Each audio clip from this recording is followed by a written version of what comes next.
Hello, craft beer friends, and welcome to Season 10, Episode 13 of Tap to Craft Podcast. I am Denny Luce, coming to you from Boise, Idaho, and my partner in craft, the dog whisperer, and my favorite Florida man from Tampa, Florida, Mr. Kris McKenzie.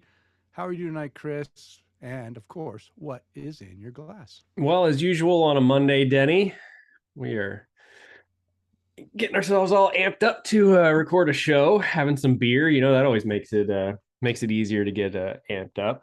But Yes. I am good.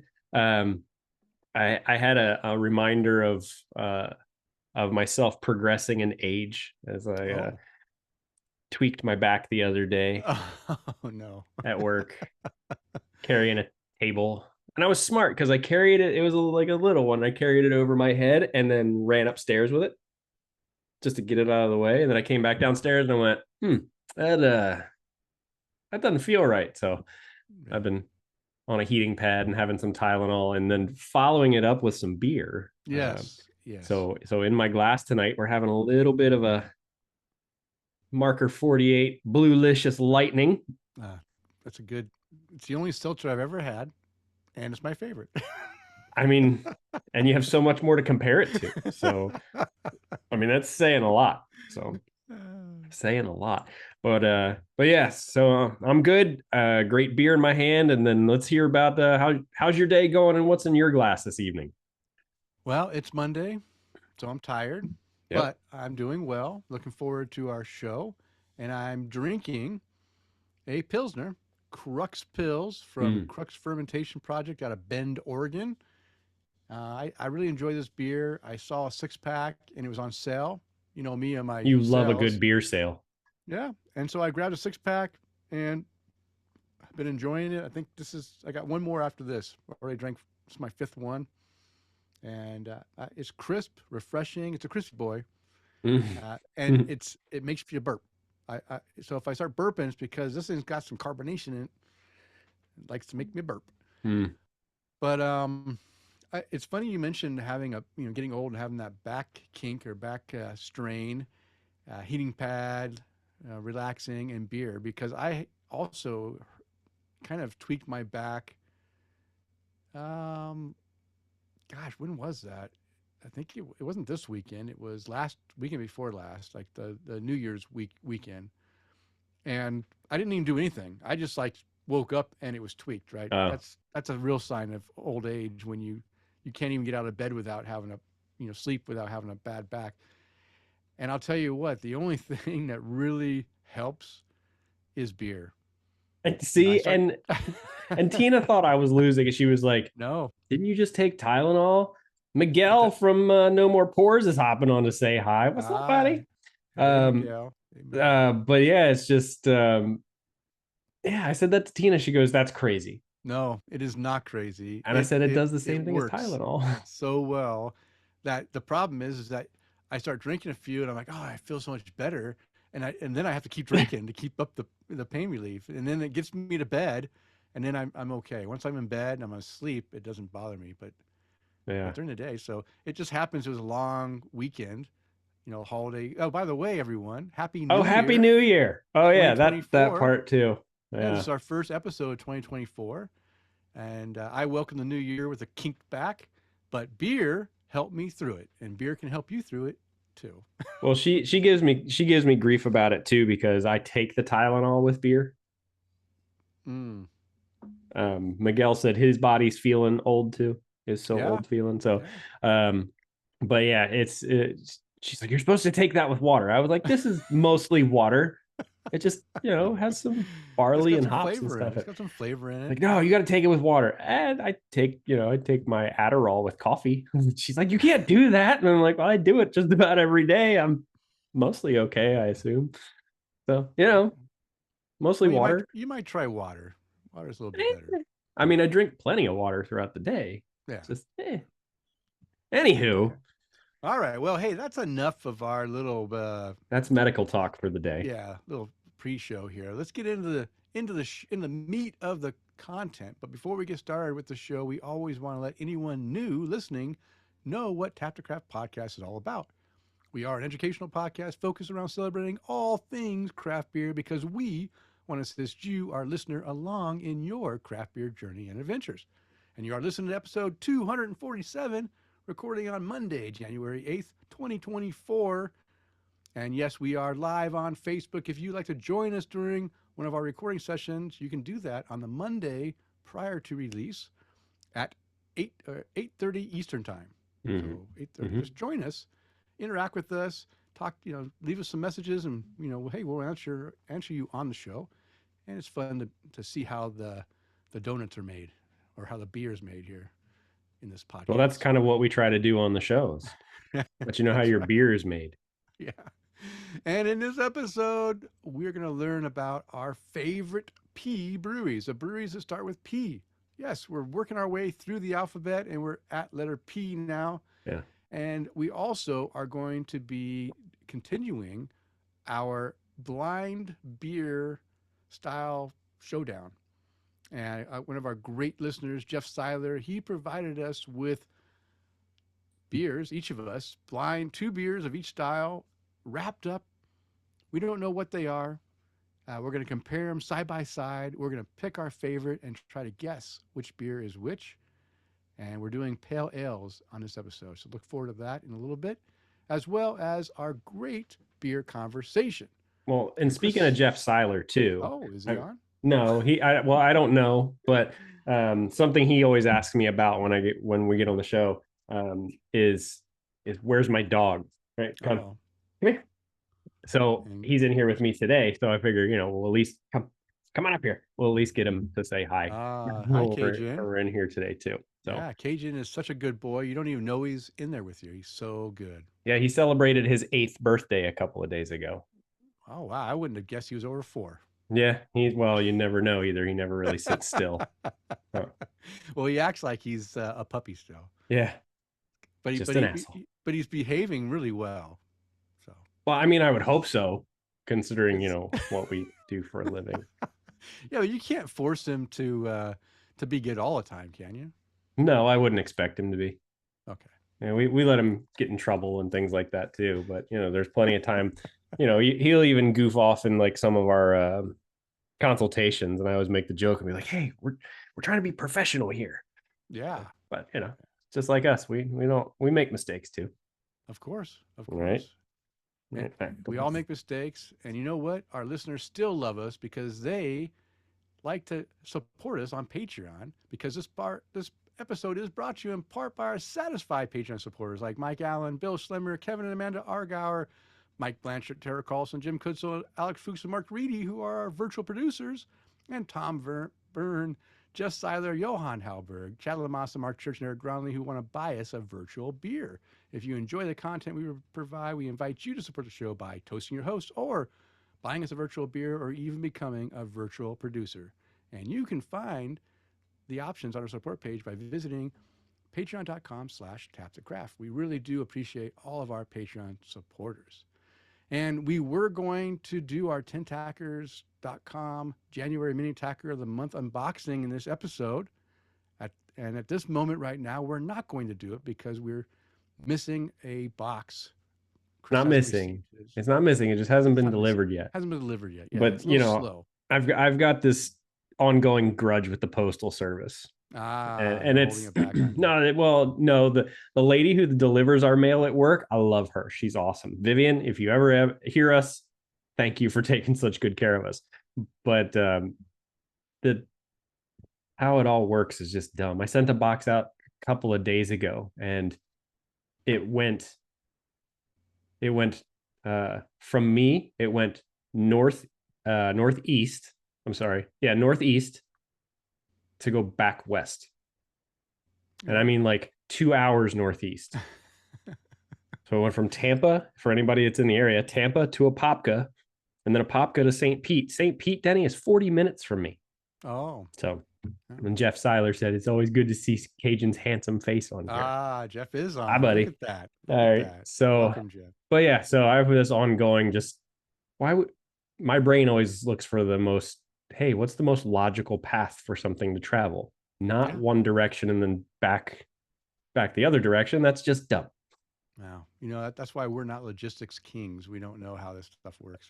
Maybe that's why the Postal Service is a bankrupt company and failing, yet they still continue to run. Anywho, we got to get off soapboxes today. Yes, yes, yes. Hey, you know what? Let's talk about some feedback we got on Discord. Yes, we have a Discord server.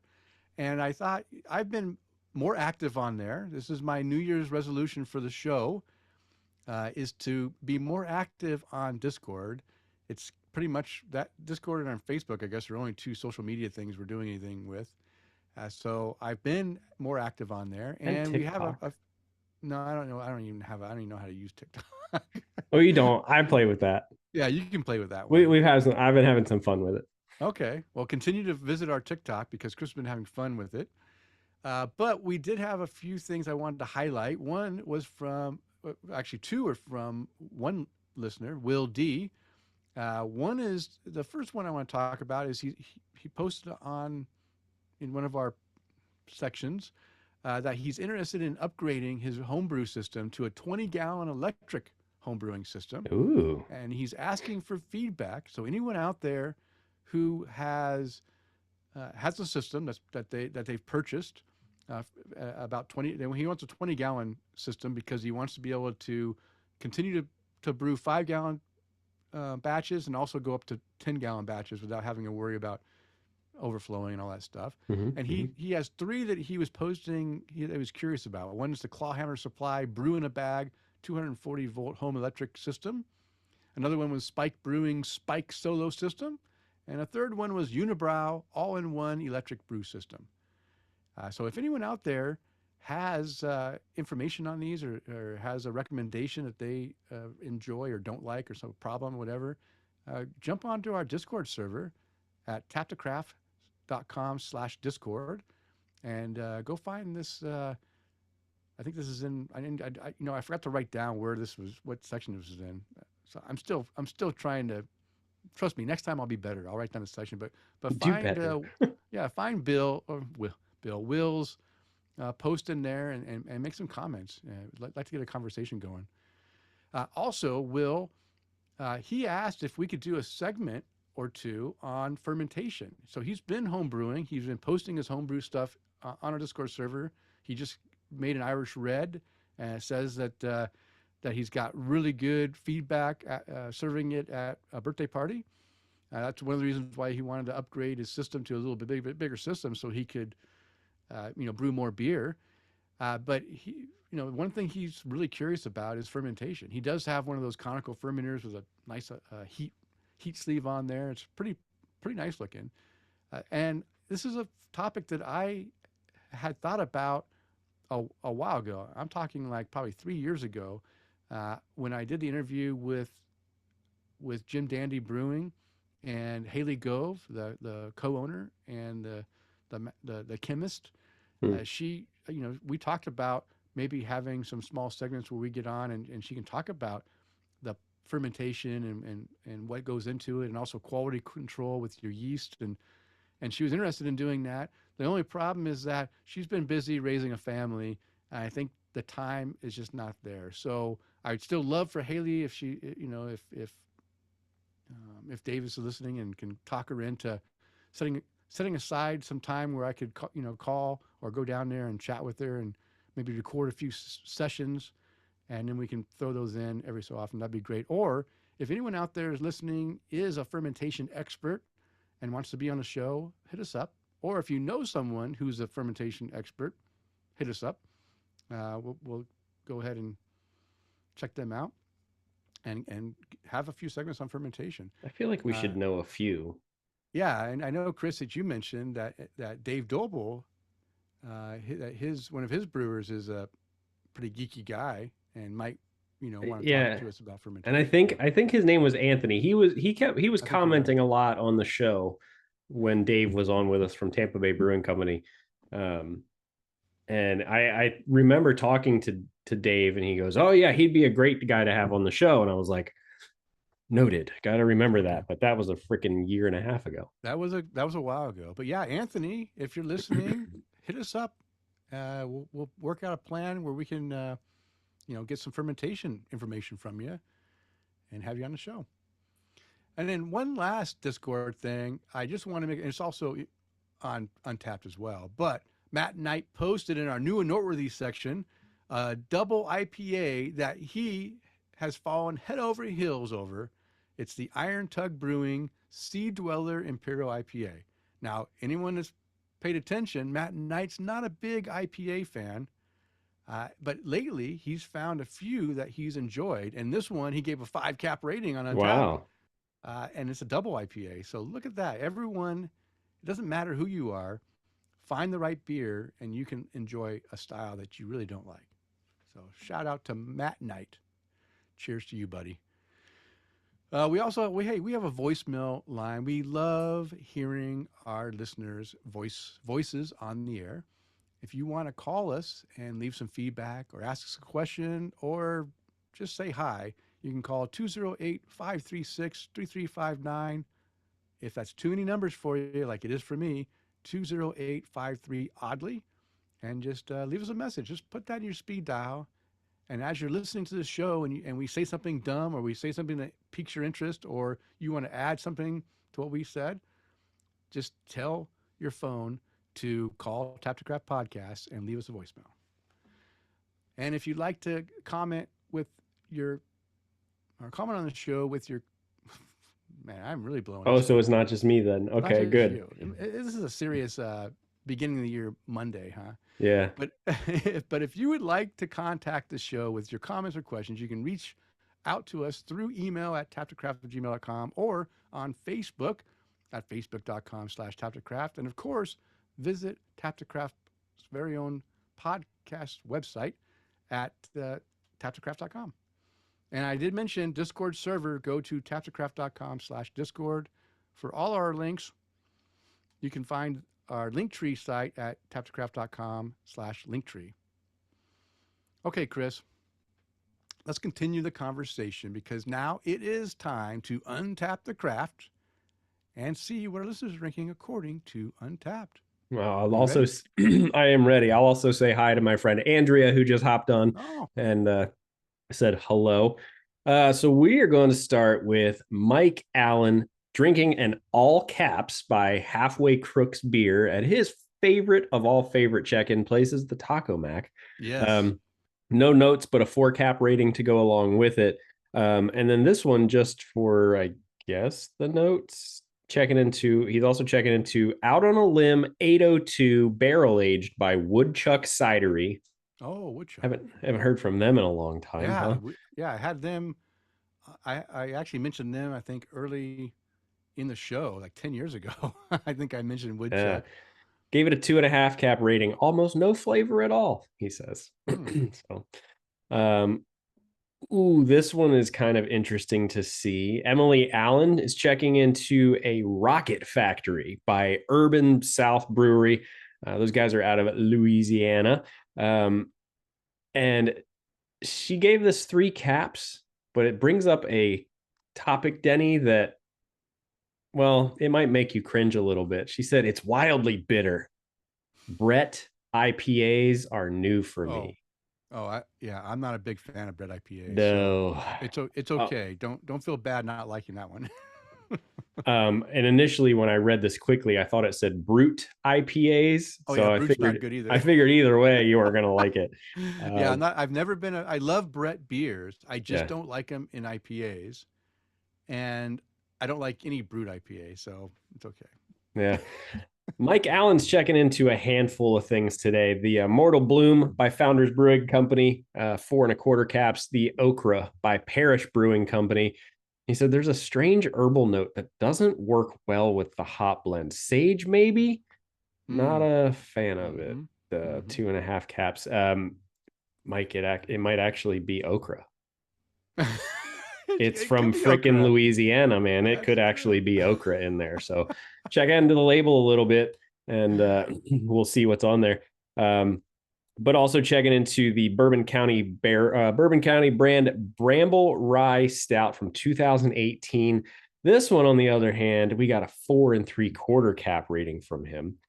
David is drinking a barrel-aged narwhal by Sierra Oh, Nevada. so good. So Anytime you can get these is always a win. 4.5 cap rating for that one.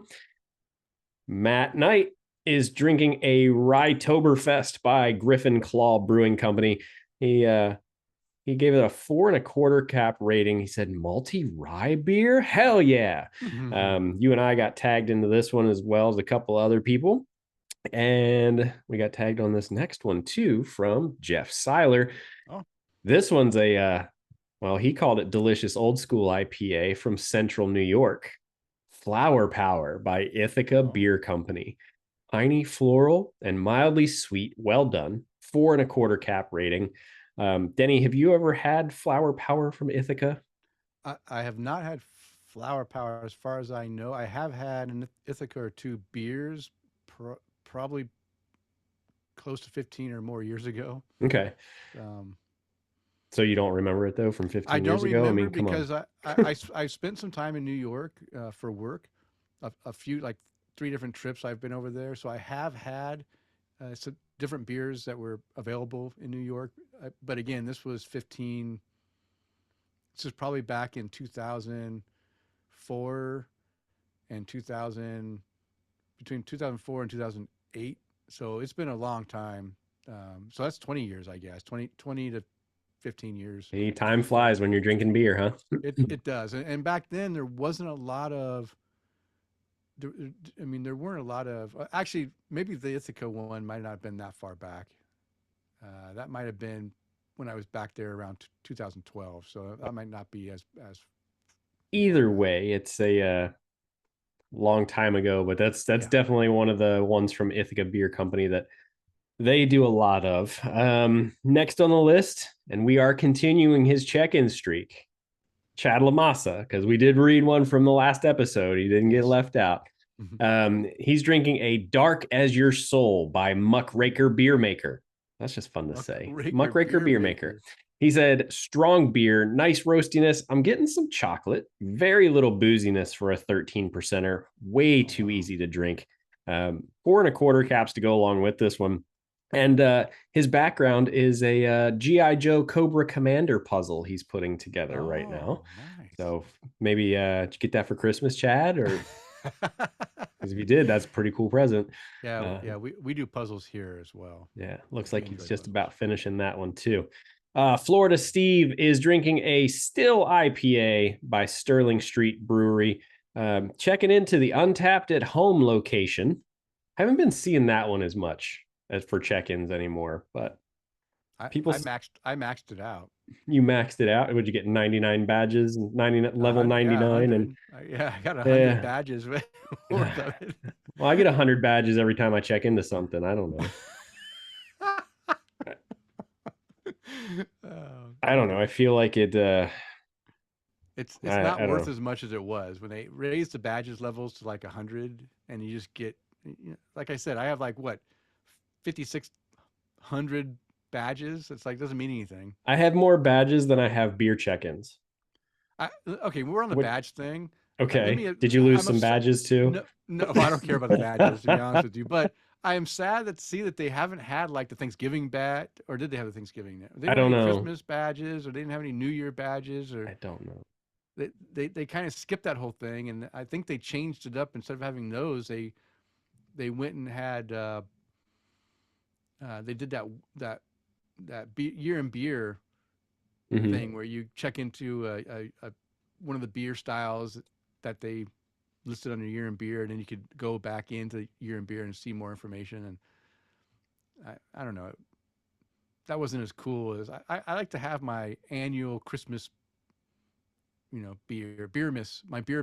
Yeah, you get your Christmas badge and your Thanksgiving and my badge. Happy New Beer badge, but I didn't see those this year. Get it together, Untapped. Jeff Seiler said, badges. We don't need no stinking badges. Yeah, so Florida Steve, he called this one citrusy, piney, and a little dank, but not clear. Huh? 4.5 caps for that one.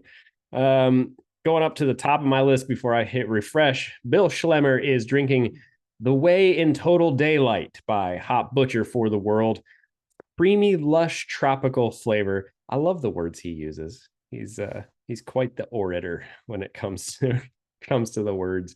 Creamy, lush, tropical flavor, well balanced with a hint of pine. Super good beer. 4.25 cap for that check in from Bill. I'm gonna hit refresh, and that's what everybody's drinking. Okay, excellent. Nice to see a variety of beers. I love seeing that, and some funny stuff in there as well. So, are you thirsty? Did you finish up that Blue Lightning? Um, Oh, now you're gonna have the sugary sweet. yeah, sure did. But you know Okay. what? I have water here, so we can. Oh, look at you. Oh, You I'll are finish my Marker 48 beer and drink it out of my water. It's just a okay. sticker. It's Well, not from Marker 48. now now it is time to do our pale ale blind tasting showdown. Kris, do you have bigger glasses this time? Because these are big cans. I did this for you. Okay, good. I did this for you. I am only going to fill them like halfway up though, because I'm. Yeah, because Jeff gave us these big, giant, like stovepipe cans. These like 22 ounces. I'd go 19, 19.2. 19.2 cans. I These felt are like, pretty gangster. I was holding these and they were wrapped in paper bags, and I'm going, all right. yeah, he spared no expense for us. Got the big boys. So we've got Pale Ale A and we got Pale Ale B. Yeah. So we went A and B this time. And you know, the one thing that I always look for, I always look at the cans and looking for what information can I find, and there is squat on here to look at. So good. I didn't want you to cheat. I'm not cheating. I use the information that I'm given, and then from there, hey, he went all out this man on this one, man. He learned from last time because he gave us a Maine Beer Company beer and on the cap. The cap, I was like, this is Maine Beer Company. I know what the cap looks like. You peeled off it was just a bare cap on the top, and I went. Yeah, but I had tape on mine. I didn't. Okay, well, I don't cheat. I don't. All right, I'm opening Pale Ale A right now. I'm going to start pouring. I'm going to pour it into my IPA B cup. I have my IPA B cup and my Stout B cup. Kind of keep the beer separated so I don't make a mistake. A smells nice. What's amazing is that this beer looks very much like the two beers we drank. Well, it's a little bit lighter, I guess. It's not as dark. Last episode we did the IPAs. We're cracking B now too, correct? Yeah, we're gonna crack B. We're gonna do side by side. So looking at this, it looks very close, honey. You know, it's kind of honey-like. Yeah. Okay, let's see if B looks different than getting too much reflection. Of course, I poured that sucker. Got a big old foamy head on there. This one's the same color. I know. Same thing last time. Both beers were like identical colors. Ooh, I like the smell on the second one.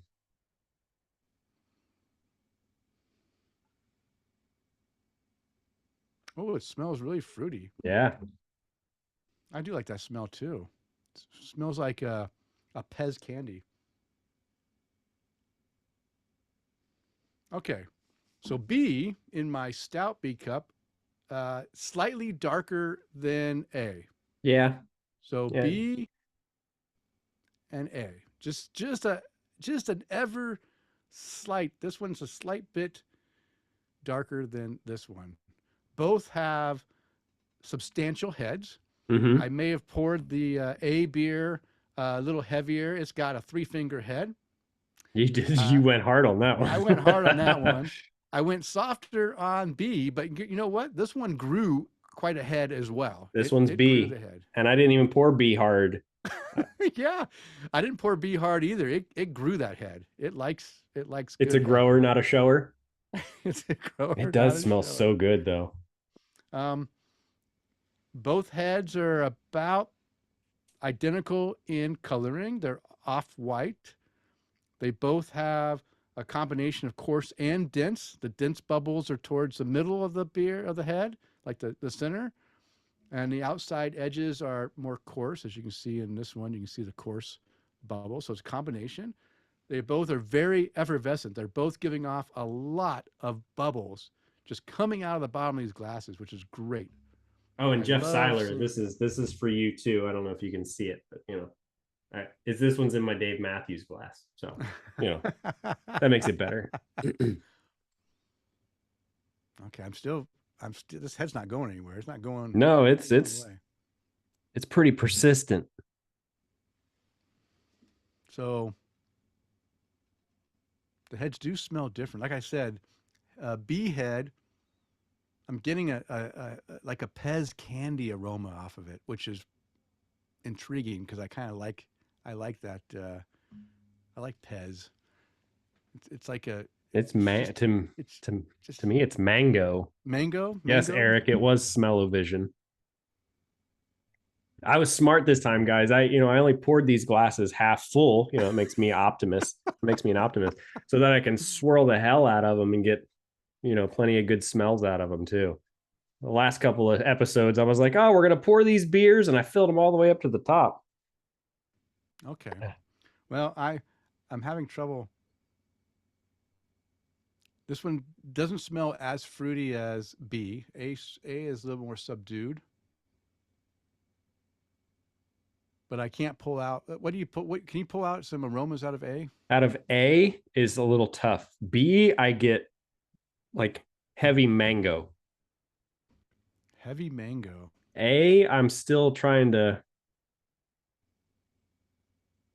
Yeah, I can. Yeah, I'll say mango as well, or Or you could even papaya go like or strawberry. Like strawberry. Yes, I was gonna say yeah, strawberry. Yeah, it's strawberry. Yeah, fruity strawberry. smelling though. Yeah, it's Like fruity. It is grape. fruity. It definitely has a lot of fruity thing. And like I said, to me, if I were to like characterize it as a candy, it'd be a Pez. I But think A is tough. it's got a little bit of piney in there, But it's very subtle. but it's very Like subtle. Yeah, not strong. I think I got some sort of hop aroma in there, but I Okay, well can't. maybe we're gonna have to take a sip of this and then give our opinion on the. All right. You ready? Enough fooling around. Let's do Yeah, this. let's try A.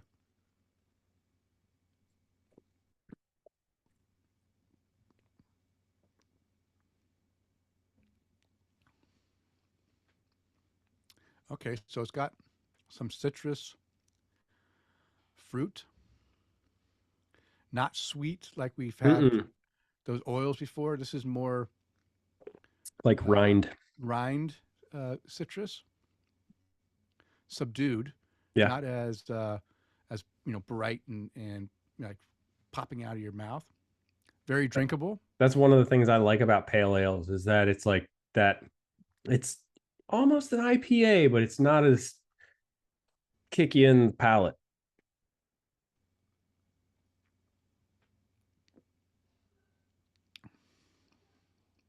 Okay. It's just a solid pale.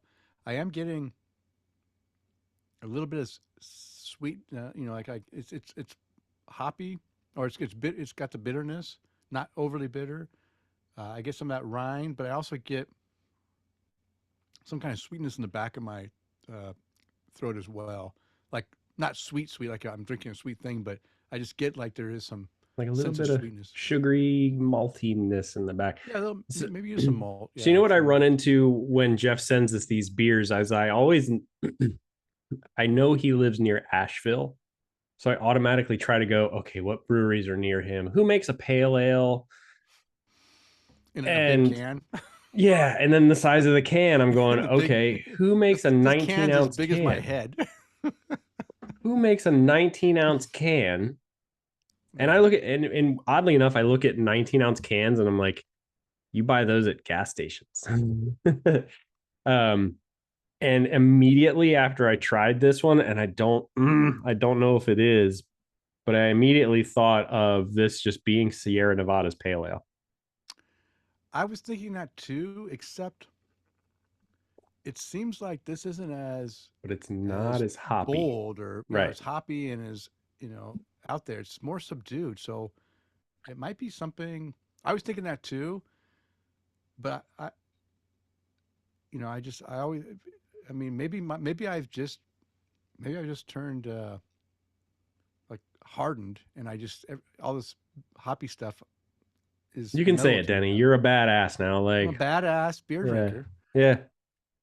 Okay, Mm. this one. Let's get some notes here. That very drinkable. Yeah, okay, Connor. Very well, very very well balanced between the malt and the hops.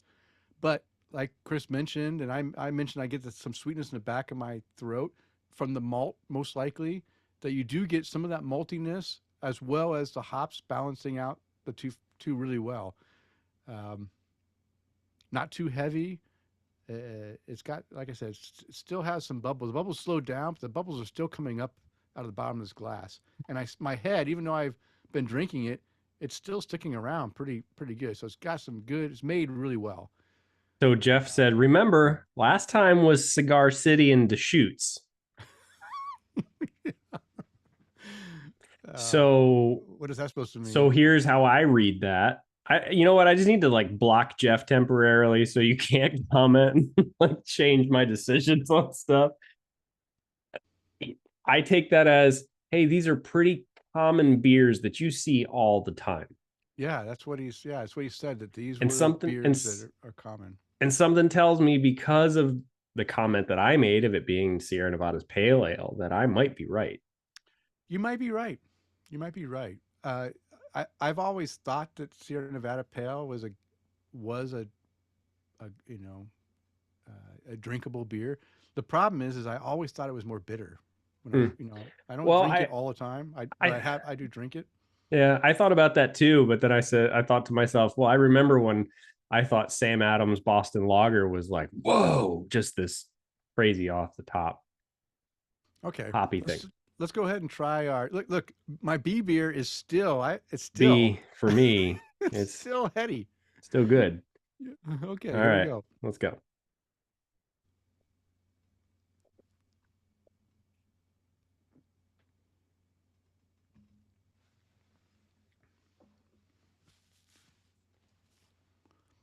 Jeff, if A is a Deschutes beer and B is Cigar City again, I'm gonna be very upset with you. I don't know how it would be, but Pale ales. So I I don't I probably need to take a few more sips of this just to get some of the taste of the other he one said out. it's not. That would be a very clever play though. That'd be pretty awesome. Eric Gronley said Eric Oscar Blues Dale's IPA or Dale's Um, Pale Ale. Sorry, yeah, gosh, that's a good one too. and that kind of lines up with Jeff's. Well, last time it was Yeah, Cigar City and Deschutes. Dale's Pale. Um, I haven't had that one in such a long time though. I haven't had Dale's Pale for a while. I did get a 6 pack of it, but I don't. It was a while ago. I can't remember. But it would be something that you probably would see in a 19-ounce can. Yeah, I agree. Um, this one comes across again. It's not either way too sweet or too bitter. It's like, again, well balanced. Another well balanced beer. But if I had to pick one that that gave me a sense of more maltiness to it, this B has a bit more malt character to it, or um, to my opinion. I would agree to that. Um, both beers, I would just drink a 6 pack easy. I think. Yeah, these would disappear fast. These are both good beers, Connor and said 19.1 cans are popular up in Maine. He also said, don't forget about Voodoo Ranger. Or he just said Voodoo Ranger too. does Voodoo Ranger make a pale? Okay, if I were to guess, B is going to be Dale's Pale, and I'll go with A as Sierra Nevada's Pale. Yeah. Only because I don't know that many pails Yeah, I don't either.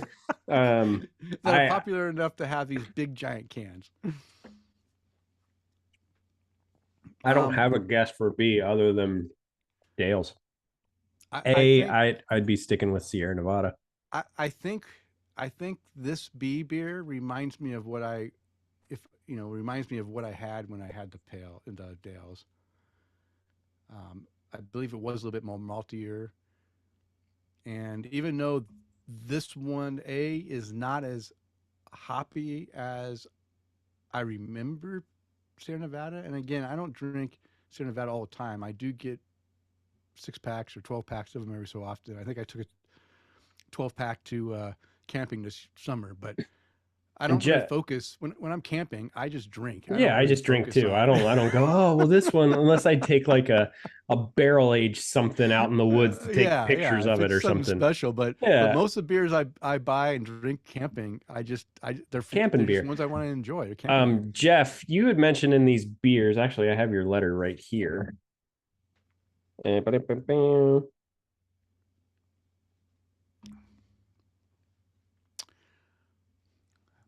Which one do you enjoy more, Kris? Um, I enjoy both of these in on their own. I don't know if like I would enjoy A as like a hey, I could drink a couple of these like back to back to back. Good camping beer, right? Mm-hmm. Like it's not something that's too bitter and too malty and too heavy. B is a little heavier for me Mm-hmm. and a little more hoppy, so I feel like I would start to get a little palate fatigue with this one. I am as I'm drinking more of this. You're right. I am getting a bit. I get it is heavier. I think that's due to the malt character in there. And I can tell you the pale ale B is not Dale's. And here's okay, why. I've never logged in or I've never checked into a Dale's pale ale. And according to his letter, we've all had them. we've had them both. Hmm. No, I love putting clues together. Okay, so um, other pale ales that would have a big can and distributed around the country. Uh, Hmm. That's hmm. tough. Yeah, it makes for a hard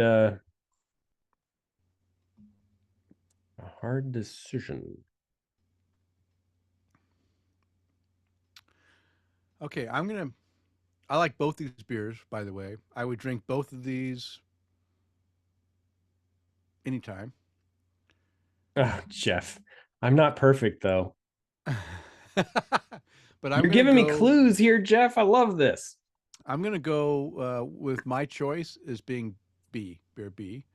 I like beer B Uh, better. you like beer B better too. Yeah, So we're both going with beer B but as our choice, which we can do that. but Um, again, he said that I'm not perfect though, so that makes me think that this could be it could be Dale's, yeah, but I'm just going right now on okay. which one. I like I said, it's a hard choice because there's no one like clear winner that this like is like hands over like better than the other one. They're both good for what they do. I could drink both of them, but I think if I had to pick one, this one gives me a little bit the B beer Mm-hmm. B gives me a little bit more, you know, variety of stuff. Right, it gives me a little bit more of that malty sweetness. And it gives me some of that fruity character from the hops. And but you're right, it is a little bit heavier. And maybe I wouldn't finish that whole 6 pack. I might just leave one for tomorrow. But okay. I'm curious about this one. Denny, have you ever tried? Let's see. So now Kris is doing Google searches for pale No, ales. no. I've had Lagunitas. Have you had Guayabera from Cigar City? You have not checked into it. No, I might have had it though, and it might have gotten erased. All right. Okay. I tell you what, you open B and I'll Okay. open A. Okay. Okay. All right. So we're gonna go ahead and choose. We both Okay. choose So B as our favorite. we do have to choose B as our favorite. What do you Yeah. think B is? I'm still going with Dale's Pale. Okay. And then I thought that A was the Sierra Nevada Pale. Yeah. Yeah. Okay. Okay. So here we go. And we could be wrong. There's still Stone Pale, and Oh, well, I can't see. no, it's green. It's all green. So it's Sierra Nevada. It is. I could see it from the very beginning of opening it. Man, I am horrible at opening these cans. Ah, and this is Dale's Pale. So we were good. We actually guessed both beers, and we both preferred Dale's Pale as the beer of choice. Of course, I choose to open the can that is entirely green with a green screen behind me. So it's kind of tough to see. I don't know, Jeff. I think we might be getting good at this. So there we are. Dale's Pale Ale, American Pale, coming in at 6.5% alcohol. So yeah, it is a little bit heavier on the alcohol, a little bit more malt in there. Noob, screw you, Connor. He's over there drinking a Jester King beer, calling us noobs. So I've been, so Connor, Jester King has been bringing a lot of beers to Boise, and I've been enjoying some of their other offerings, Pilsners, lagers, and IPAs, believe it or not. So yeah, I've been enjoying some Jester King beers here as well. Okay, are you surprised, Kris, by our findings? I want to say yes, but I'm not really. Like I'm no. But what I'm surprised about is that a beer, Dale's American Pale, a beer that I've looked at on the shelf numerous times. Oh, and you never got? And I never got. And I'm like, there's so much other stuff out there. And then I go, ooh, this smells so good. This is, I like this one better than the other one. I mean, what do you want to do? It's I found another beer that I really enjoy. And even looking at Sierra Nevada and going, yeah, I mean, I'll grab that anytime it's available. If that's like, hey, you can get Coors, Bud, or Sierra Nevada. Well, that's an obvious choice, but it's always a good choice. Do you think that Sierra Nevada has changed over the years and has made it more lighter on the hops, or we've changed? Have we changed? Oh, are we yeah. just getting so that we just don't feel the hops as much as we did before we were accustomed to all these IPAs we're drinking? I'd be curious to see what the IBUs are on a Sierra Nevada Pale Ale, and something tells me it's like in the 60-ish range. Man, I'll tell you what, Jeff freaking wraps these cans like crazy. It is hard to get this stuff off. He's a professional. Yeah. Okay, I wanted to go ahead and unwrap mine so that I can show that because, 19.2. These, look at that, 19.2 cans. He's trying to get us wasted on the show. That's okay. Listen, today after the last few days I've had, Denny, let's get wasted. I'm fine with that. Well, we can get wasted while enjoying these beers for the rest of the show. Oh wow! So I was a little off on that one. The IBUs on Sierra Nevada's Pale Ale is 38. Okay, so it's high on the higher side for, well, I think about 30 is Pale Ale, so it's a little bit. It's about right there in the range. 38, huh? Yeah. Let me try this again. Yeah, I always thought. I always, like, when I was drinking Sierra Nevada earlier, it always seemed like it was more bitter than it was. And I was also drinking a lot of very West Coast high bitter beers back in the day too. And maybe I just felt like it was just following along, but I don't know. Well, take a guess at the Dales when you get a chance too. 30. On Dales, try again. Actually, okay, try 40. it. Actually, try it. Oh, so I just drank this, and okay, Okay, I drink that one, and its bitterness was low in my, it was lower than I expected. Correct. Now I'll drink this one again.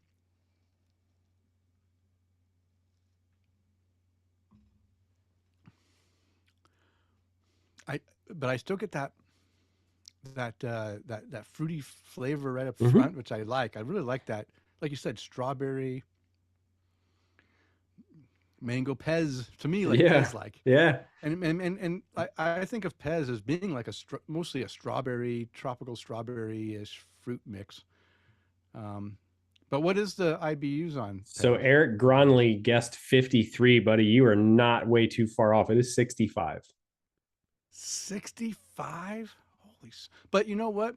That's the actual IBUs. Yeah. But when you add the malt sweetness to it, it kind of They balance a little better. balance it out because it does balance it out. There's no way I would have said this was 65 because that malt sweetness really reduces that bitterness quite a bit. I was impressed that the Sierra Nevada was 30 and some change. Wow. Wow. Great. Thank you, Jeff. Another great blind tasting. This time we nailed it. Yep. Got both beers, and we liked Dale's Pale the best. Yep. Actually, I should write this down so I remember. I'm gonna check into that while I'm at it. Yeah. Before I forget to, because we'll do these or we'll drink beers on the show and I'll just not check into them.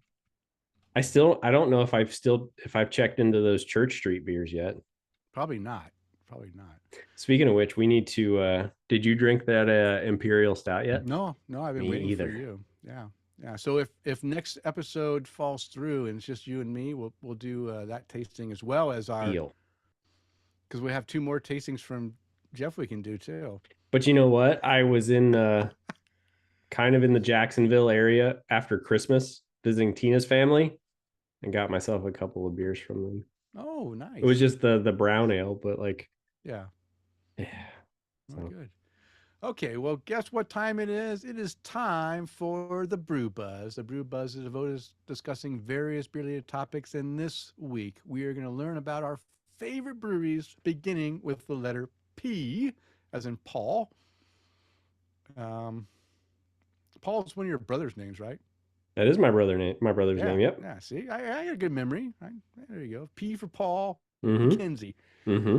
I'll start it off, and it'll be no surprise to anyone what and this is of my P breweries, is my favorite P brewery. I'm going to start from my favorite and work down. pFriem family brewers. I've talked about pFriem so much on this podcast. I love their beers, and and again, it's pFriem with a P, pFriem, pFriem family brewers. So many beers, and I've rated them all pretty high. Although I've only had 25 of their beers, and pFriem is out of Hood River, Oregon. I've stopped by their brewery a couple times going through Hood River on the way to Portland and back. And I've had 25 of their beers, 25 unique beers, and 2 of those 25 are 5 cap ratings. Overall ratings for pFriem family brewers on Untappd, for all their beers, all 328 beers that they have on Untappd, their average rating, 3.91. Now imagine that. Nearly a 4 cap rating average For all the from stuff all that these they make. users of hundreds of thousands of users checking their beer. That's pretty good. They're not too bad. So a little history about pFriem, very, very short history here. In 2011, Josh pFriem was well on his path to becoming a master brewer. But that path veered dramatically the day he was introduced to Ken Whiteman and Rudy Kellner at a child's birthday party. The three went on to form the brain trust that would eventually create pFriem. They shared a deep love of family, the Columbia River Gorge, and of course, great beer. But more importantly, each brought their own unique skill to the table, creating the means and vision to not only make great beer, but to operate a great business. A year and a half and hours of hard work later, the brewery opened its doors for the first time, and the three founders realized the beginning of their unique dream. Let me just tell you, if you're in the Portland area, Hood River is about 45 miles east of Portland. I think that's about right. I might be off a few miles, but it's outside of Portland on the Columbia River. Beautiful area. And if you're going to be in the Portland area for a while, I recommend you drive out to that and go visit pFriem. They have a lovely brewery right on the river. They serve food. They have an outdoor patio space, a huge outdoor patio space, plus inside, and all of their beer is really good. I just, like I said, I've stopped there twice on the way through. At I've pFriem? enjoyed at pFriem, yeah. Yeah. I've enjoyed their beer. So some of I just have three beers I'm going to list. There's so many I could talk about. I just want to list the two 5 cap ratings, and then and then one of my 4.5 cap ratings. But most of the beers I've had from them have been 4 or above. So Yeah. all of them for me have been fantastic. So one of my 5 cap ratings is a style you won't see from me very often, at least not now in my older age. It's the Old Bruin, which is a which is a Flounders Old Bruin sour. And I gave this a 5 cap rating. Overall, this beer has a 3.97 cap rating on Untappd. So again, it's a everyone that drinks it seems to like it.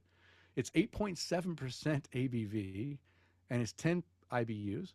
And what they have to say about this beer, pFriem's Foeder Barrel Aged Old Bruin, which means old beer, is a deep crimson beer featuring aromas of Marionberry, apple butter, and Cabernet. Big notes of raspberry, fig, sherry, and leather, with a tart, jammy finish that will make any beer lover tip their hat. And I have to admit, it made me tip my hat for sure. My comments when I had the beer: this is an awesome old Bruin with no negative acid or vinegar character. Aroma is all wine, and the flavor is berry and light wine. That was me with my comments without reading what they had to say about it. But I'm sure I could probably add those other characters in there if I would have really thought about it. Really well done beer. And that's saying that says a lot too, because of their beers. You had their Ode Bruin, right? Mm-hmm. Yeah. I had their Ode Creek. It was a 2018. What was it? Last year? Yeah, October of last year. Mm-hmm. And me specifically, I don't like the open fermentation beers. Gave their Ode Creek a 4.5 cap rating. Yeah. Yeah. Nice. Here's a beer. My next beer, Kris, is one you also enjoyed, the Canadian Lager Pale Lager. I gave this a 5 cap rating. I drink a lot of this beer. When it's in town, I grab a 4 pack and I'll keep drinking it. And I just happened, when I was sending beer to Kris, I just happened to have some pFriem.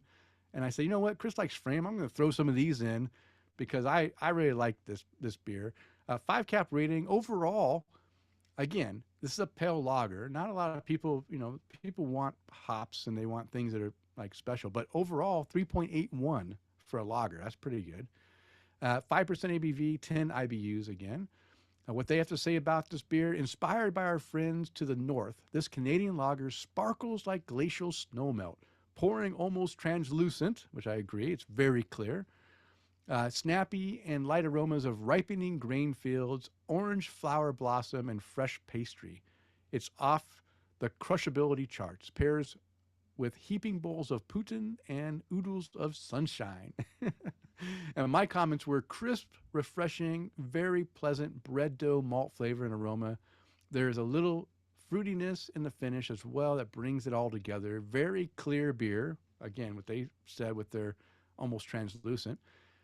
With a pure white strong head. Beautiful beer. I could drink this all day long, and that is no joke. This beer, for 16 ounces, I usually pour the can, and I'll take one swig, and then before I know it, I'll take another one because I enjoyed that first one so well, and then it's gone.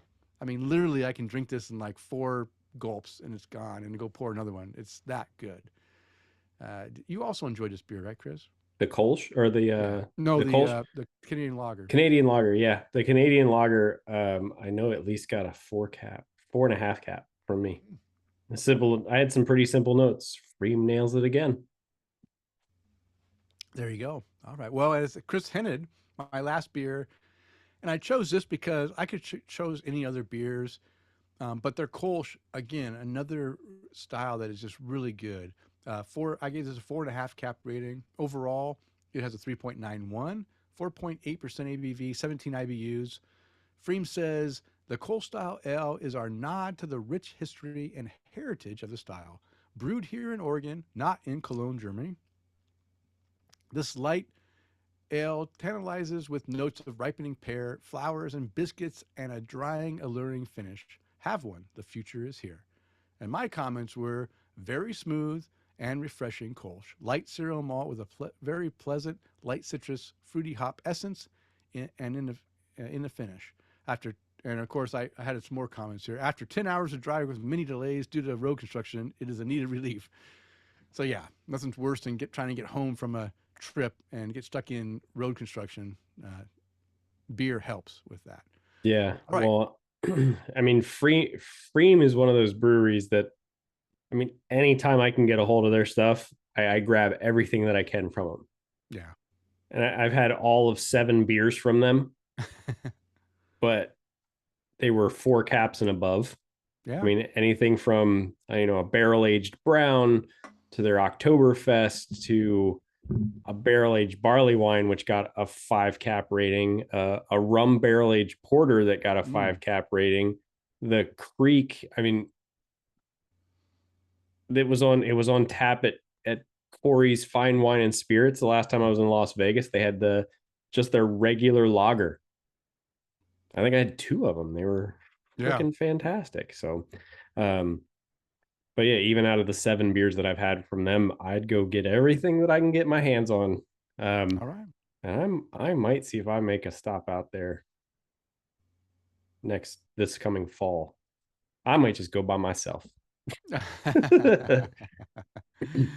All right. Well, Kris, what is your first P brewery? So my first P brewery is going to be Parish Brewing out of Broussard, Louisiana. Now, I haven't had a ton of beers from these guys, but the ones that I have had from them have just been phenomenal. Their Ghost in the Machine is almost it's almost one of those beers that people are like, I have to get it. I have to try it. And I'd say fair. It lives up to the hype.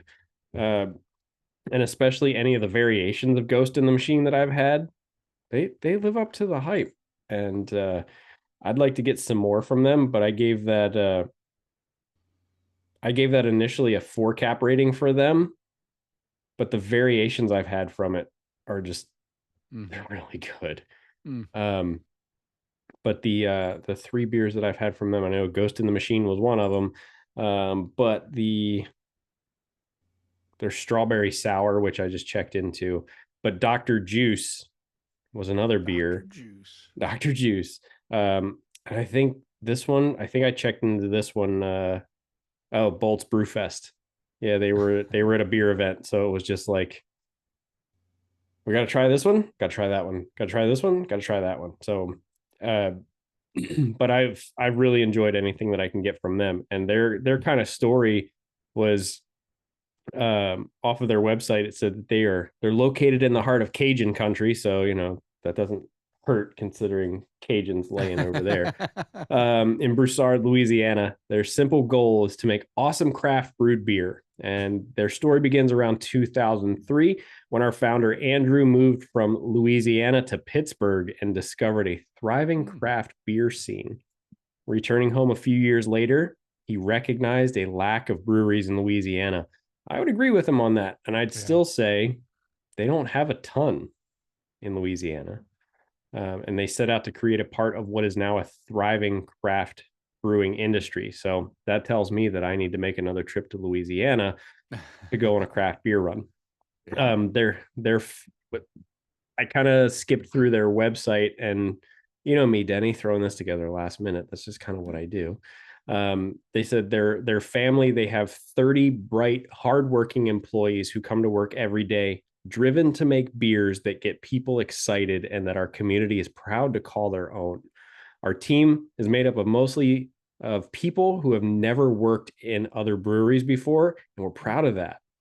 We don't believe in boundaries and limitations on techniques or ingredients. We innovate in the industry by doing things our own way, and we make awesome beer as a result. So if you've ever purchased one of our beers, we'd like to say thank you for the support and allowing us to continue making the best product on earth.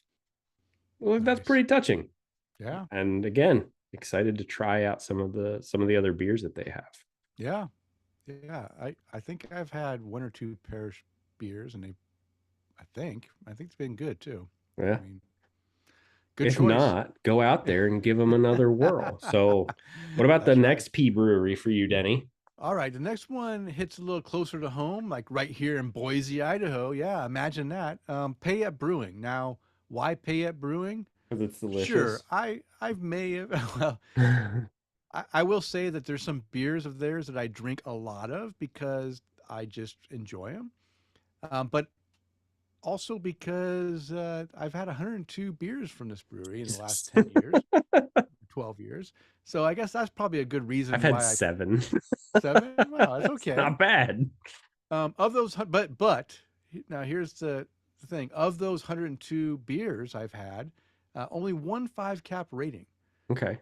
So keep that in mind. Now, they have a little bit less brewed beers than pFriem, but they still have 265 beers that they brewed, or at least have on Untapped, and their average rating is 3.66. So that's not shabby. That's above average. So not everything is like is a grand slam, but they do have some good stuff.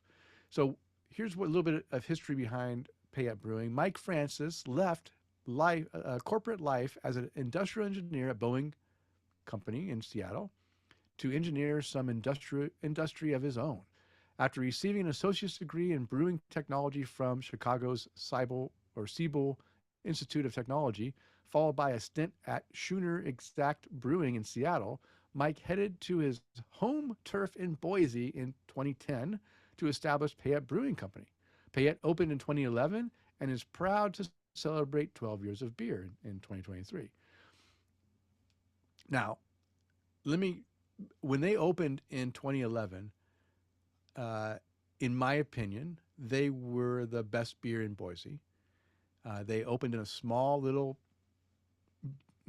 brewery location in Garden City, very small, just brewing beers and putting a lot of love into it, and like every beer that I had, I loved. It was really good, and and I would say by far they were the best brewery in the area. I just love what they were doing because they were just again small and making beer with love. I'm not saying they don't make beer with love anymore, but when they moved to their production brewery that where they're at now, and they went up from their small, whatever size brewery they had, 15 barrel or whatever it was, maybe it was smaller than that, 5 barrel, whatever it was, and they moved up to the big production brewery and all the fermenters. Uh, in my opinion, my love of that beer kind of shifted a little bit. It didn't have that little bit of I'm burping up this beer, that little bit of magic love dust that goes into every batch. Was it still good beer? Yes, but it wasn't. It didn't have that extra touch that I appreciated in the beer they made at that small brewery. So that's just a little history. I like I love their beer. I drink a lot of their North Fork lager, their Flyline Vienna lager. Um, I mean, a lot of their beers I drink quite a bit of, but yeah, that's a little history there. He says Payette Brewing Company is made up of a team who are on a mission to make beer worth sharing and celebrating. Payette has won many awards across Idaho, specifically being voted best brewery in the Boise Weekly Poll each year since 2012. So that's that. Here's some of my favorite beers. I do have 4. I'll go quickly on these. Um, Again, when they first and opened that small brewery, they were producing 12 gauge barrel aged imperial stout. It's called 12 gauge, and the 2015 version I gave I gave did I say how many? I gave 1. Yeah, this is my 1 5 cap rating, And I specifically mentioned 2015 because, again, this was in their smaller brewery, and a little bit more love was put in this. Overall, this beer has 4.16 rating. It's 11% ABV, 23 IBUs. My comments, they didn't have any comments back then. Wow, this beer ages so well, very smooth, has a great cocoa anise and slight oak barrel flavor, well done, and aged well. And again, this beer, I had it fresh, and I bought a couple bottles to age and drink it after they were aged a year. 1 year is about as much as I'll give a 12 gauge. They Wow. do have some that will go, that they do tastings and go longer, but I've had bad experiences aging these beers longer than 1 year. When I've aged them 2 years or longer, it really gets some off flavors and just doesn't hold up. And I don't know if it's just batch to batch, bottling some issues or whatever, but I've learned not to drink the aged ones. Um, I'll buy one fresh, like back when I was buying this beer a lot, I would buy one fresh, drink fresh, and I'd buy another one to save a year and drink it and see how it changed. And it ages well for a year. That's my comments there for that aging. 1 year, good. 2 years, maybe not so Meh. good. Yeah, maybe meh. The next beer, 4.5 cap rating, is a Sunday morning Imperial Oatmeal Stout. Overall, this has a 4.9 or 3.95 rating. It's 9.5% ABV, 60 IBUs. What they have to say about this, it's a collaboration brew with Ironside Roasting Company, which is a coffee roaster, and an inviting and approachable beer. Pitch black in color and filled with sweet coffee and light smoke aromas, this beer is big, dark, and delicious. Sunday morning has a light vanilla notes with an approachable, not overbearing booziness, a perfect balance and delicious stout to enjoy on any day, even in the morning. And my comments were really good and well done. Light coffee blending with chocolate and roast and velvety smooth. So I really enjoyed that beer. Not one I see very often. They do brew this one every so often, but it's not, this is like more of a seasonal type thing or a one-off. The other beer that I don't know if they've ever brewed again, but I put it on here because it's one of my favorites. I love this beer, and I bought a bunch of 6-packs when they released it. But I hope I hope they do make this a staple beer eventually. It's called the Star Garnet. It's a Schwartz beer. It's a black lagers. Nobody ever makes black lagers, but lately more and more people have been making, more breweries have been making them and making good ones.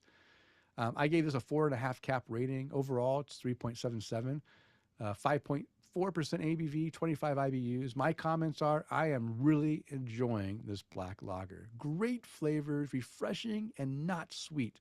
Well balanced and very drinkable. And I made a comment here, make this a year-round beer, Payette, exclamation point. Because I wanted this one to be a year-round beer because I love this beer. So Star Garnet, really good. And the last one I already mentioned, North Fork Lager. It's an American light lager. My overall rating is 4. It doesn't necessarily represent how much I drink this beer. I probably drink, I don't know, a keg of this a year, probably. I drink a lot of this beer. You're being modest. I love this beer. I don't check into other stuff because when I want a lager, this is my go-to lager.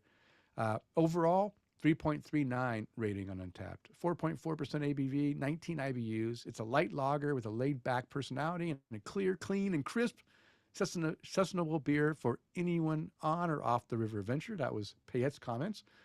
My comments, simple. Very drinkable lager. I like it. So that's my number 2. And probably my most drank beer of Payette ever is North Fork Lager. Okay, Kris, how about your number 2? Well, I mean, I can't get away without not talking about Payette a little bit too. And it was interesting as I looked at my very first check-in from Payette was their Rustler IPA that you sent me. And I looked at the picture that I posted, and it was definitely when we first moved here, because not only do I have, it was a picture, I had the beer with dinner. So I made a mango salsa to put with some grouper that we had. So there's the Rustler IPA. The IPA is in a Great Lakes Brewing Company Christmas ale glass from Ohio. And in the background, you can see like what looks like 4 or 5 bottles of Funky Buddha's Last Snow. Oh, and, yeah, that was when you first moved there. and I went, man, that's yeah, it was February 16th of 2000 or February 18th of 2016. And we had gotten here on, I think, January 12th of 2016. So about a month in. But Hayette, I mean, the things that you checked into a little different, but all the ones that I've gotten from them are all stuff that you sent me. So there's things like their Mutton Buster, Oh yeah, I like the brown. Yeah. or the rodeo, or what else we had in there? Bonanza. High Side was their wheat ale that you sent me. I gave a 4-cap rating to. I like that one too, the high side. Yeah. And the rodeo rye pale is really good. Yeah. Their Pistolero Porter. Yeah, a little smoky porter. I forgot about that one. I actually made notes on that one. Sweet, smooth, and maybe just a little smoky. Great porter. Yeah. Thanks for another great beer, Denny. But I have to say that I'd have to say my favorite one so far from them was the most recent one you sent me, was their Sofa King Sunny Hazy IPA. Oh yeah. Another one. I drink a lot of that beer too. Yeah. I forget about how much I drink of that beer. So probably the two I most drink is the North Fork Lager and that Sofa King Funny. Yeah. And according to them, they've got 265 beers available. So, Yeah. well, at least on Untapped anyway. Yeah. But Bill Schlemmer said his favorite P brewery was Phase 3 out of Chicago. Connor Larson said Pipeworks out of Chicago. I know Pipeworks specifically, very, very good decision. Oh, or a very good choice. Pipeworks. Yeah, Pipeworks. I know I've had at least 1 or 2 from Pipeworks, but some good choices from those guys. Connor also said Proclamation too, right? Oh yeah, Proclamation from Warwick, Rhode Island. I never had them. Me either. Something tells me that it's a little more local to the New England area. My second one is going to be Prairie Artisan Ales. Now, this one specifically because of I don't usually go for the sour beers a lot, but I have learned to love them as time has gone by. I've had only 13 beers from these guys, and I was looking through my check-ins from them. A lot of them are either like those, like one was called the pumpkin kerfuffle, which I only gave a 3-cap rating to. I haven't checked into a new Prairie beer since 2021. Okay, so all the Prairie Bomb beers. Bombs are fantastic. I enjoy the birthday bomb, or birthday soup bomb, or whatever it's called. All those are really good. I do enjoy those.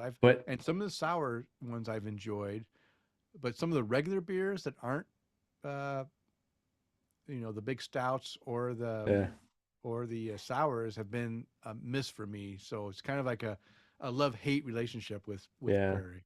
Well, I had one in November of 2016. I had a Christmas bomb. My tastes have changed in almost 10 years. Okay, right? So a Christmas bomb in 2016, I checked in 3 1/4 caps. Okay. My notes wasn't really a fan. Maybe it just needed to warm up a little more. And I remember where I was when I drank that. I was at a bottle shop in an area called Seminole Heights, and I remember drinking it there, and they gave me a taster of it. Yeah. It was fresh out of the keg. And as I know now, you need to let stouts warm up a little bit. Fresh out of the keg, they're going to be cold. They're almost going to taste metallic-y. That's not a fair assessment of a beer. Yeah, the Christmas bomb is good. I like the Christmas bomb. Yeah.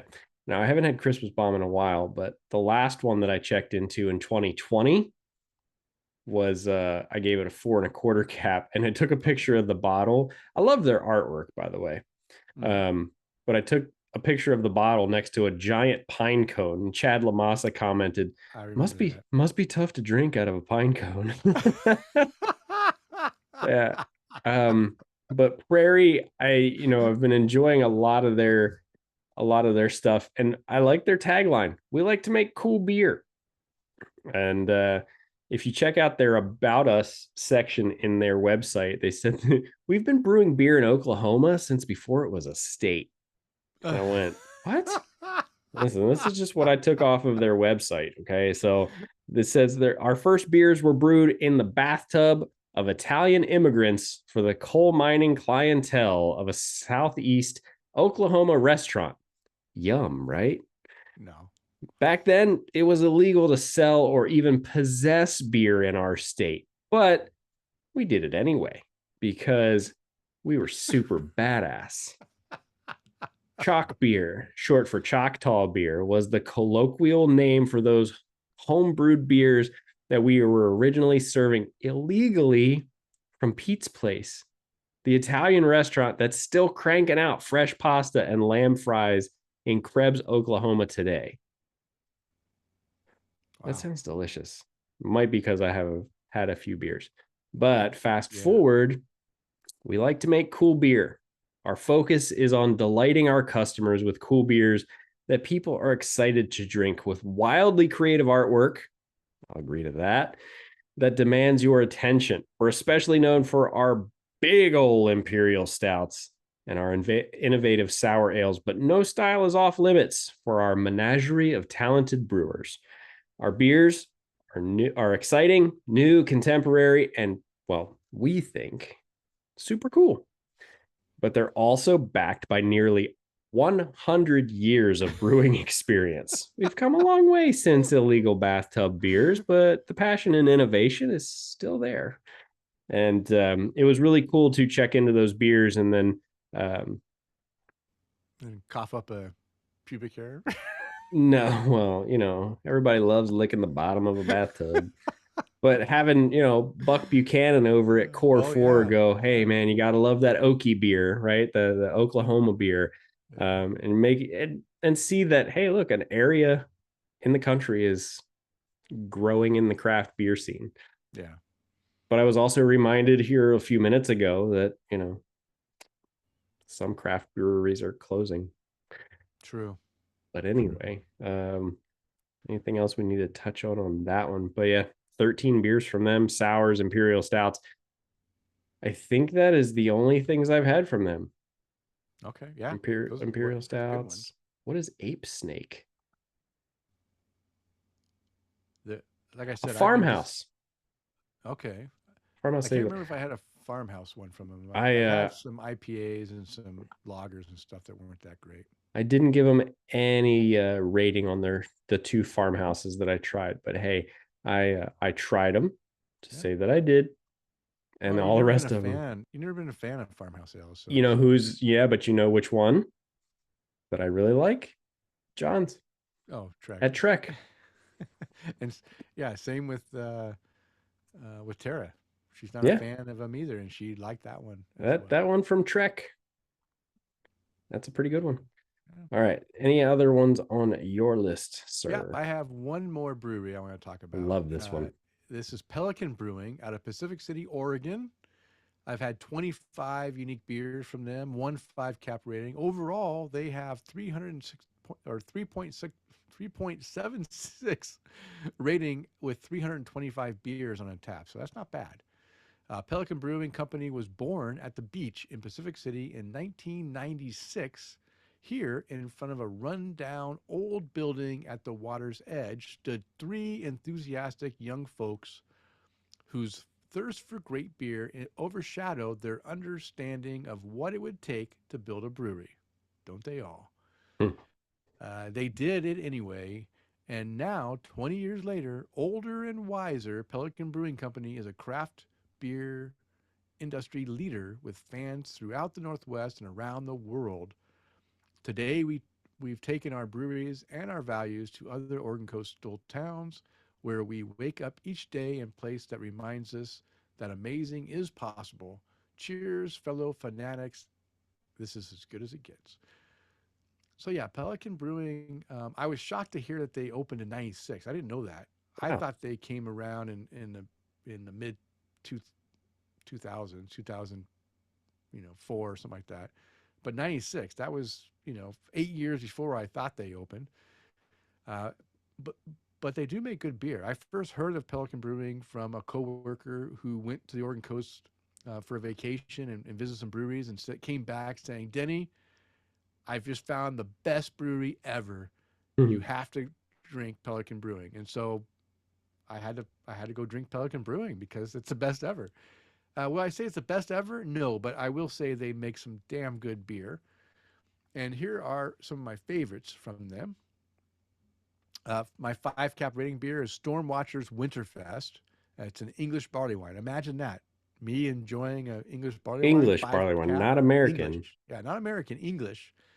I gave Treason. this, yeah, a 5 cap rating. Overall, this beer has a 4.06 rating. It's 12% ABV. My comments on this was this specific one was aged 3 years and is absolutely wonderful, smooth, not boozy, thick and rich with a nice toffee and caramel malt flavor. Great beer. Again, with my barley wines, I will either buy 2 bottles and drink them, like drink one fresh and then age the other one, or I'll buy a 6 pack of something and do the same thing.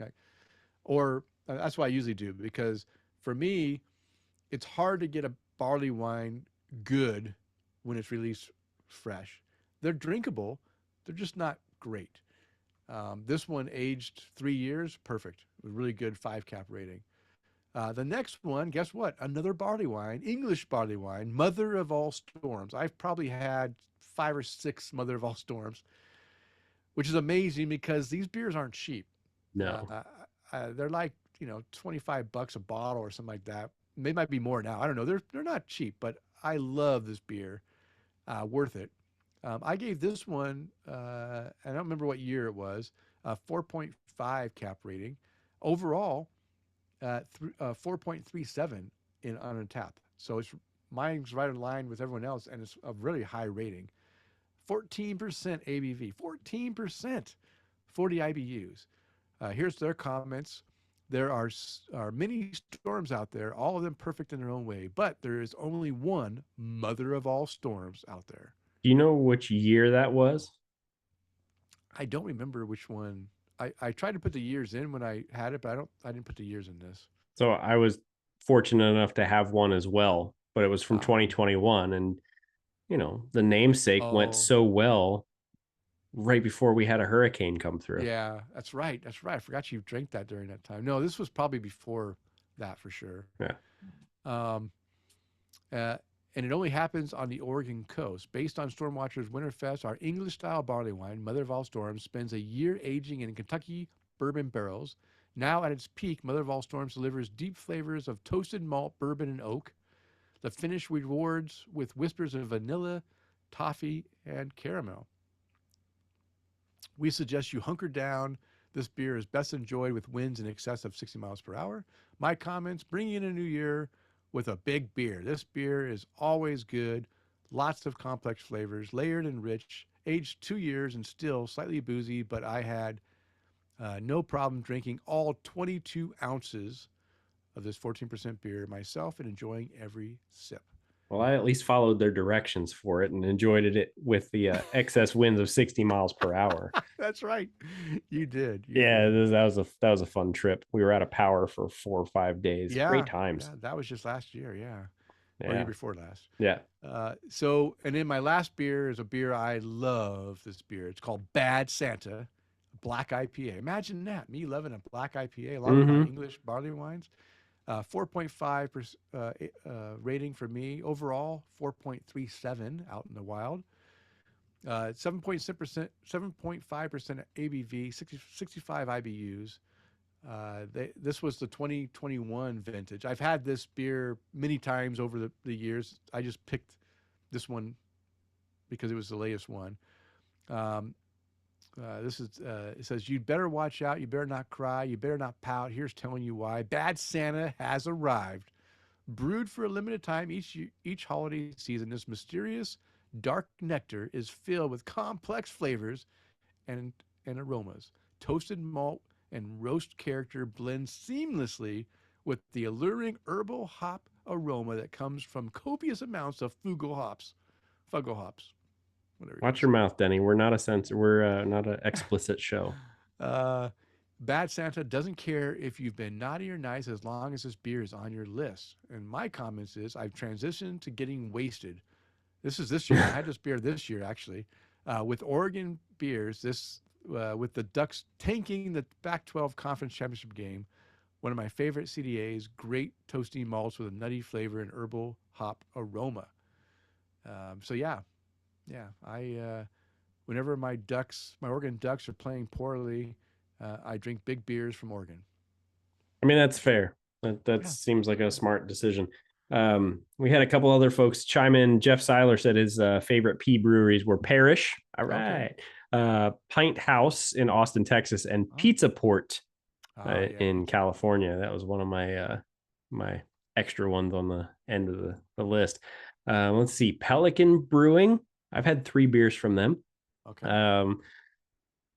Peached on Deck was 3.5 cap rating, but it was a 6% beer. I remember having that. But I had the 2021 Mother of All Storms right before Hurricane Ian at 4.5 caps. And Jeff Weesey commented, "Hey, I love Pelican. Was there last year. Cheers."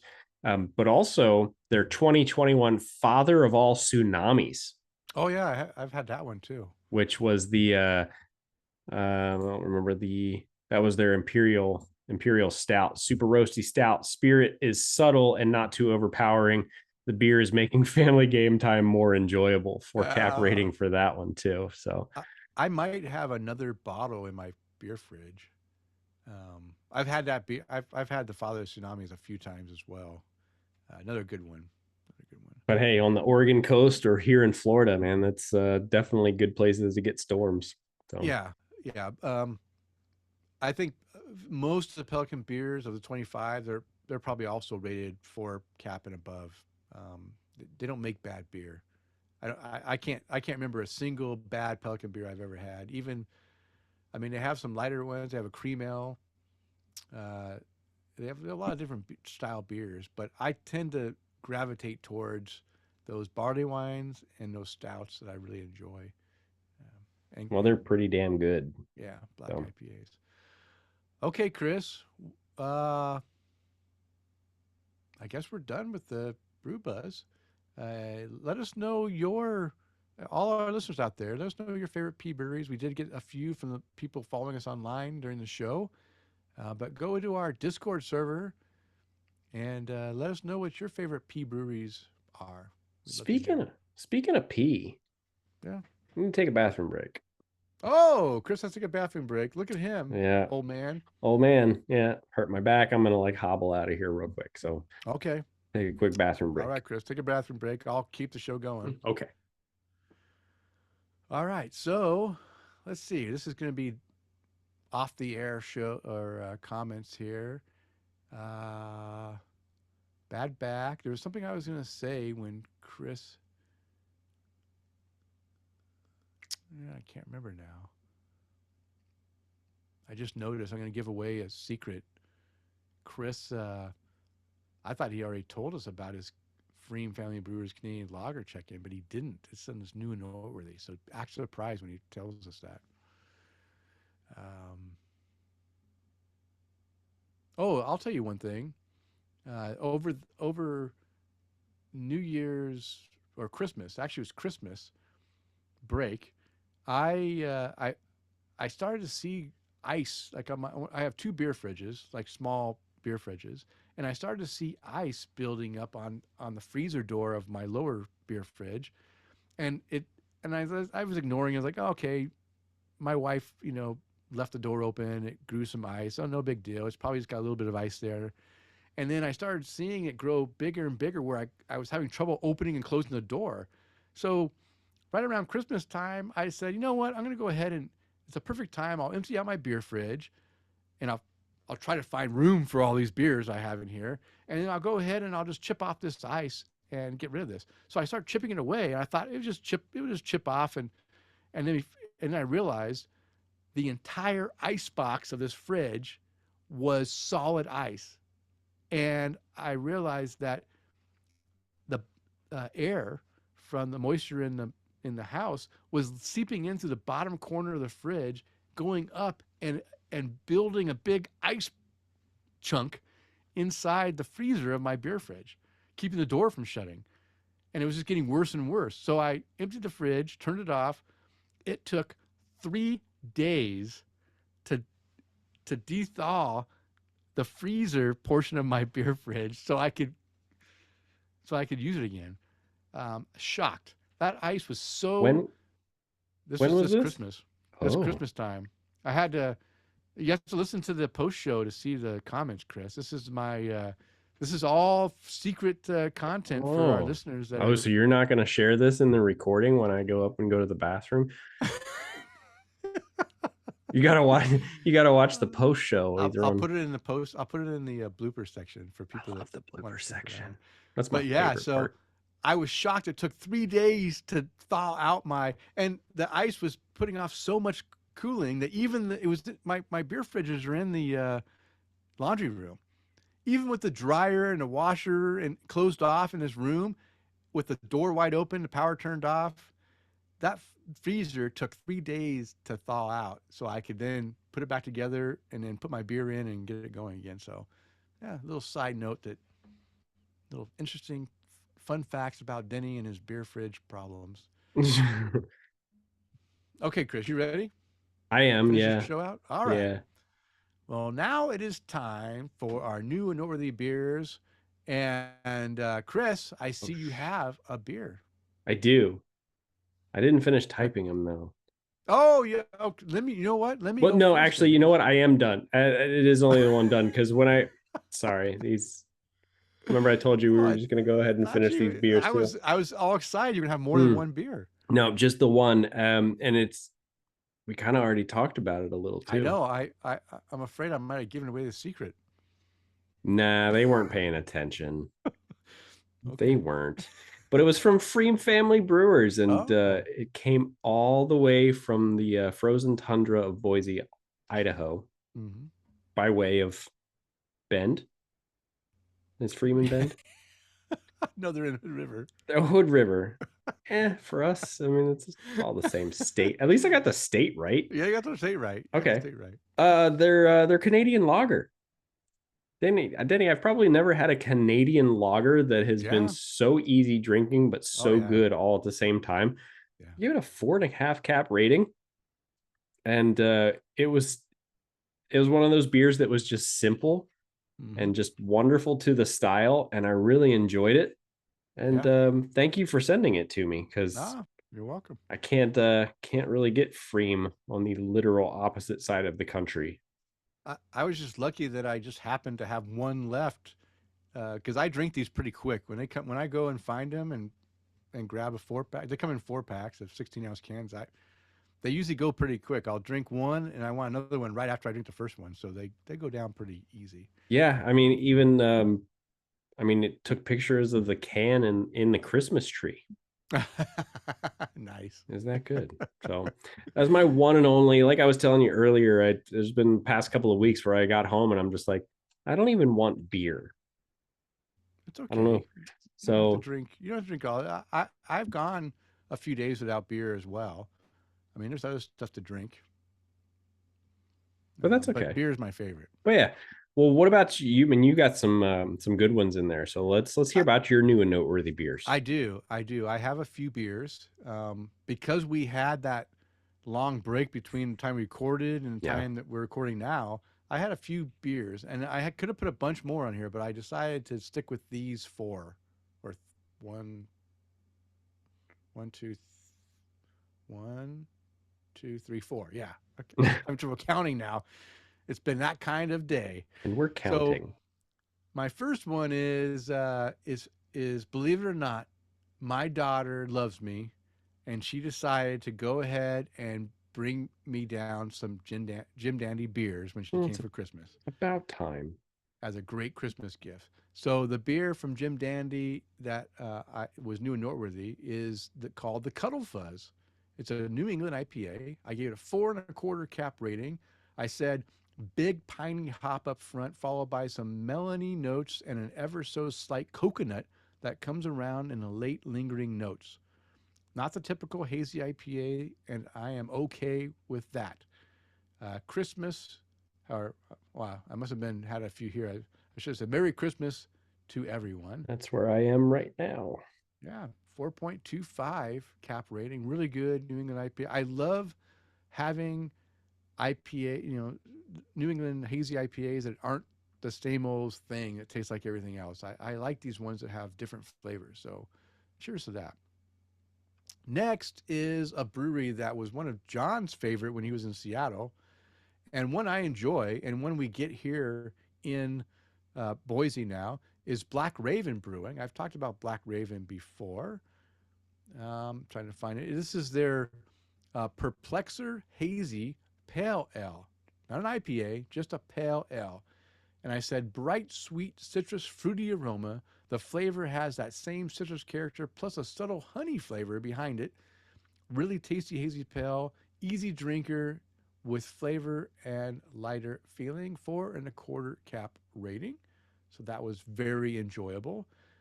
The next beer is from Voodoo Brewing, not Voodoo Ranger.